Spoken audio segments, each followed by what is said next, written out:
कि आपसे अधिक जिस भाग्यशाली जीव को आपका नाम प्रिय है, उसका त्रिकाल में भी अनिष्ट हो नहीं सकता है। उसका आदि मध्य अंत में उत्तम भला ही भला होगा। बस प्रतिज्ञा ये भीतर से करनी है कि आपके नाम से भी अधिक, आपके स्वरूप से भी अधिक आपके नाम में प्रियता हो। और ये बात बिल्कुल पक्की है। गोस्वामी जी के कहने का आशय यह है कि हे प्रभु, आप यदि मेरे दृगेंद्रिय का विषय बन जाएं और प्रत्यक्ष मेरे सामने अपना मंगलमय दर्शन देकर हमें कृतार्थ कर रहे हों, और आप अपनी ओर से प्रस्ताव करें कि देखो तुलसीदास जी, दो चीजें हैं, एक तो मैं स्वयं हूं और एक मेरा नाम है, एक रूप है और एक नाम है, तो दोनों में से किसी एक का चयन कर लो। गोस्वामी जी के कहने का भाव यह है, कहते मैं राम जी को चुनूंगा नहीं, मैं उनके नाम को ही चुनूंगा। क्यों? नामी को क्यों नहीं चुनेंगे? नाम को क्यों चुनेंगे? बोले नाम को इसलिए चुनेंगे, है तो महाराज जी रासलीला की पंक्ति, और सखियां राधा रानी से कहती, रास का बहुत प्रसिद्ध पद है, लेकिन हम उसको इससे जोड़ रहे हैं। कहाँ जाएगी पतंग तेरे हाथ में है डोर, कहाँ जाएगी पतंग तेरे हाथ में है डोर, बनना चाहिए नटनी को आली नंद को किशोर, बनना चाहिए नटनी को आली नंद को किशोर। युगल सरकार रास में पद गाते हैं ना, तो हमें केवल इतने ही अंश से प्रयोजन है। ललिता, विशाखा, रंगदेवी, सुदेवी आदि सखियां कह रही हैं कि हे श्यामाजू, ये प्रियतम जो है ना, श्याम सुंदर रमण बिहारी लाल, ये तो पतंग हैं, पर इनका जो पवित्र नाम है कृष्ण नाम, यह डोर है, और ये कृष्ण नाम की डोर है राधा रानी, है स्वामिनी जी, आपके कर कमल में है, तो कहां जाएगी पतंग तेरे हाथ में है डोर। नाम जिस वैष्णव के निकट है, उससे दूर कभी से नामी भगवान जा नहीं सकते हैं। महाराज जी, हम लोग अंधे हैं, हमें दिखाई नहीं पड़ता है। सच्ची बात यह है कि जितनी बार श्री राम नाम का हम उच्चारण करते हैं, उतनी बार हमारी जिह्वा कौशल्या बनकर साक्षात श्री रघुनाथ जी को प्रकट कर देती है। प्रत्येक राम नाम के उच्चारण के साथ कोटि कोटि कंदर्प दर्प दलन करने वाले श्री रघुनाथ जी प्रकट होते हैं। भगवान व्यास के वचनों के अनुसार प्रत्येक चतुर्युगी के त्रेता में राम जी का अवतार नहीं होता है। इस बार भी जो रामावतार हुआ है, दास ने जहां तक पुराणों का मूल पारायण किया, वहां अनेक जगह स्पष्ट रूप से लिखा है 24वीं चतुर्युगी के त्रेता में राम जी का अवतार हुआ। इस समय 28वीं चतुर्युगी का कलयुग चल रहा है। 24वीं चतुर्युगी के त्रेता में श्री रामावतार हुआ, 28वीं चतुर्युगी के द्वापर में श्री कृष्णावतार हुआ। लेकिन वैष्णव जितनी बार राम नाम का उच्चारण करता है, उतनी बार उसकी जिह्वा कौशल्या बनकर राम को प्रकट कर देती है। जितनी बार कृष्ण नाम का उच्चारण करता है, उतनी बार उसकी जिह्वा यशोदा बनकर, देवकी बनकर श्री कृष्ण को प्रकट कर देती है। महाराज जी क्या कहें, एक बहुत प्रसिद्ध श्लोक है, रामस्य नाम रूपंच लीलाधाम परात्परम एतच्चतुष्टयम् नित्यम सच्चिदानंद विग्रह। और महाराज ये उपनिषद का वचन है, मुझे स्मरण नहीं आ रहा है, मैं बताऊंगा इसको।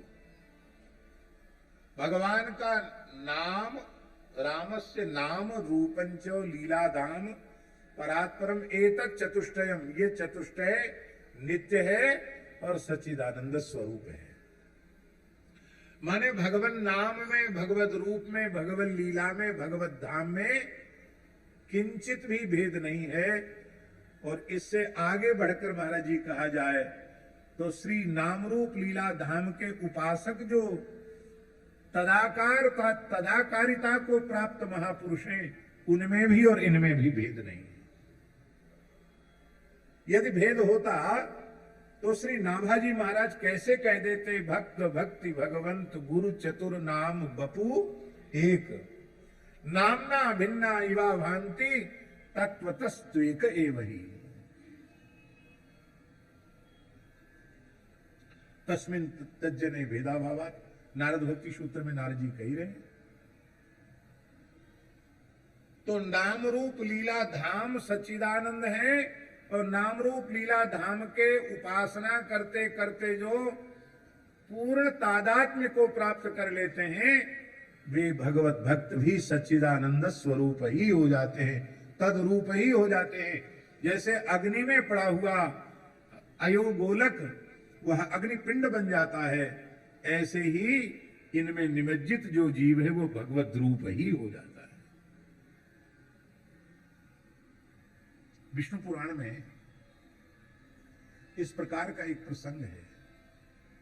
विष्णु पुराण में महाराज जी प्रसंग है, दास ने स्वयं मूल पारायण में उसको पढ़ा, कि जब हिरण्यकश्यप ने प्रहलाद जी को पर्वतों के पर्वत खंडों से बांध करके समुद्र में डाल दिया,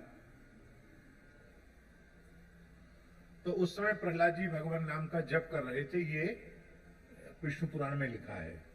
तो जप करते करते महाराज जी ऐसा तादात्म्य हुआ प्रहलाद जी को कि उस समय प्रहलाद जी के मुख से कुछ श्लोक निकले हैं, वो मूल ग्रंथ से पढ़ने योग्य है।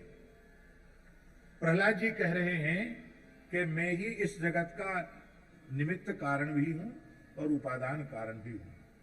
इस सब में मैं हूं और सब मुझ में समाहित है। यह सब कुछ विराट मुझसे ही उत्पन्न होता है, मुझ में ही विलीन होता है। इस प्रकार का तादात्म्य है जहां प्रहलाद जी को मैं प्रहलाद हूं इसकी विस्मृति हो गई, और प्रहलाद जी भगवत भाव से भावित होकर के अपनी भगवत्ता का, भगवत रूपता का प्रतिपादन प्रहलाद जी स्वयं कर रहे हैं। और उस समय भगवान नारायण कहते हैं कि प्रहलाद जी ने जब इस प्रकार का पूर्ण तादात्म्य प्राप्त किया तो पर्वत खंड बिखर गया, नाग बंधन कट गया, और श्री प्रहलाद जी उस अगाध जल में डूबे नहीं। और उस समय महाराज जी लिखा है विष्णु पुराण में कि भगवान नारायण ने प्रकट होकर के कहा, प्रहलाद इसमें तुम मुझसे पूर्ण तादात्म्य प्राप्त कर लेने के कारण अब तुम में और मुझ में अणुमात्र भेद नहीं रहा। जो तुम हो वह मैं हूं और जो मैं हूं वह तुम हो। इससे उत्तम तत्वमसि की व्याख्या और क्या हो सकती है। तो पूर्ण तादात्म्य प्राप्त कर लेने के बाद भक्त भी भगवत रूप हो जाता है? वही हो जाता है।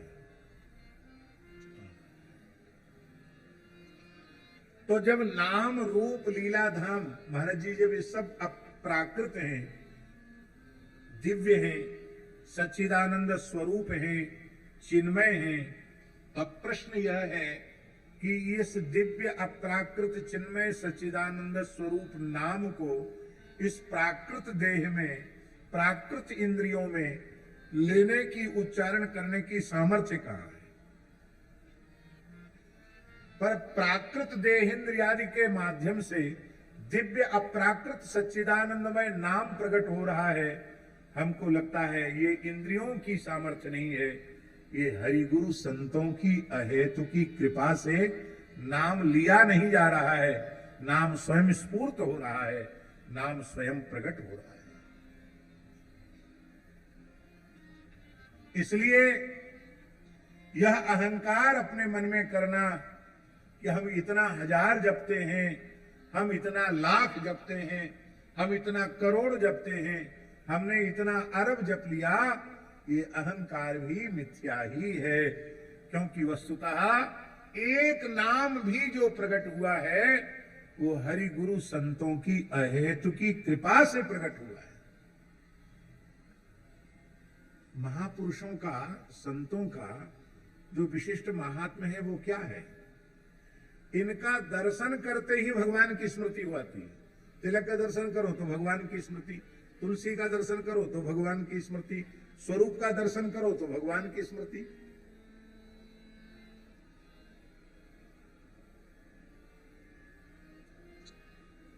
और श्रेष्ठ वैष्णव भी वही है, हरिभक्त भी वही है, जिसके दर्शन मात्र से भगवान की स्मृति हुआ है। शब्द को महाराज जी जैसे रास के पद में है ना, कहां जाएगी पतंग तेरे हाथ में है डोर, संत वाणी में भी राम नाम को डोर कहा। शब्द डोर गही उतरा पार। संत कबीरदास जी की एक रचना है, पद है, रमैया की दुल्हन लूटल बाजार। इस पद में श्री कबीरदास जी ने कहा, सब माया से सब परास्त हो गए, लेकिन कबीरा बच गया साहिब दया से। साहिब वो कहते हैं श्री गुरुदेव को। गुरु श्री रामानंद स्वामी जी की कृपा से ये दास कबीरदास बच गया। तो गुरु जी ने क्या कृपा कर दी? कहते शब्द डोर गही, शब्द की डोर उन्होंने पकड़ा दी तो शब्द डोर गही उतरा पार, भव सागर से पार उतर गया। राम नाम के पट तरे दैवे को कछु नाही। कहते हमारे गुरुदेव श्री रामानंद स्वामी जी ने जो कहा, बच्चा राम राम जपो, ये जो उन्होंने अपने मुखारविंद से कह दिया, इस राम नाम के श्रवण के बदले, इस महामंत्र राम नाम मंत्र की दीक्षा के बाद, इसके बदले गुरुदेव के चरणों में समर्पित करने के लिए मेरे पास कोई वस्तु नहीं है। राम नाम के पटतरे दैवे को कछु नाही, क्याले गुरु संतोषिए होश रही मन माए। तो बोले अब क्या करोगे? गुरु जी के प्रति कुछ तो कृतज्ञता ज्ञापित करो, क्योंकि कृतज्ञता की निवृत्ति के लिए प्रणाम तो कर लिया, कैसे कुछ न कुछ कृतज्ञता ज्ञापित करने का उपक्रम तो करना चाहिए। बोले क्या करें? उपक्रम की सामग्री जो असंभव है जुटाना, वह भी संभव हो जाए तो भी गुरुदेव ने जो श्री राम नाम प्रदान किया है उसकी उपकृति में अपनी वाणी से अभिव्यक्त नहीं कर सकता। उन्होंने कहा, सात समुंदर मसी करूं, सुरतरु कलम बनाए, सब धरती कागज करूं, गुरु गुण लिखा न जाए। इसलिए नामापराध में गुरु का अपराध और भक्त का अपराध, ये नाम महाराज सब अपराध सहन कर सकते हैं, समस्त अपराधों को भस्मसात